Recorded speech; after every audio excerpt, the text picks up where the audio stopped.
This is the Stegger emWin application provided with the Renesas RX65N Envision Kit, which enables us to lay out the display with edit screens and buttons and various other devices available from this menu along the top. Adding graphic elements is as simple as clicking a button, say for example a button, which produces a default button. You can of course drag that anywhere you want on the screen.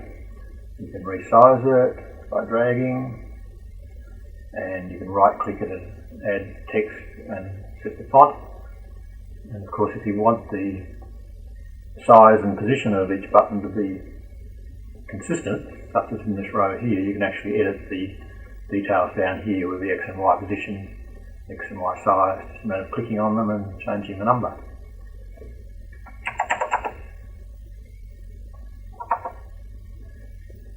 But we in fact don't want that button, having already positioned and finished our button. This is just to give you an idea of how you do the screen layout. Having done that, you then save the file, which I won't do, I've already done that, but it gets saved in, provided you set up the emWin inning file correctly, it gets saved in your Renesas project directory so that it's directly accessible and usable in the E2 Studio environment for programming the RX65N Envision board. Excuse the oblique angle of this video, but my PC is under my desk, and being too lazy to drag it out, I've simply angled the camera to avoid the desk edge to show the USB monitoring device together with this kit which I'm about to demonstrate. This demonstration is primarily to measure the backlight current of the display on this kit. The kit is a Renesas RX65N Envision Kit, which is the board with a RX65N microcontroller unit and supporting chips. And the RX65N has internal video RAM and can directly drive an LCD up to about a quarter VGA resolution, which this is. The screen is a TFT and has a capacitive touchscreen overlaid.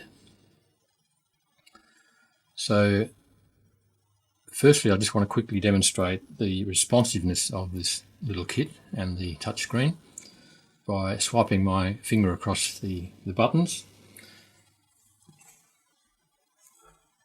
And you'll see that most of the buttons were picked up with a quick swipe. But the primary purpose of the demo is to measure the backlight current. And I'm doing that with this USB monitoring device. And in the bottom left corner, the number labelled I for current is showing that it's currently drawing 0.14 amps, which is 140 milliamps. And I've programmed the kit so that when I press the space bar, the backlight will go off. When I release it, it comes back on. So by just holding the space bar on long enough for the USB monitor to measure the change, you'll see that the current has dropped to around 50 milliamps with the backlight off.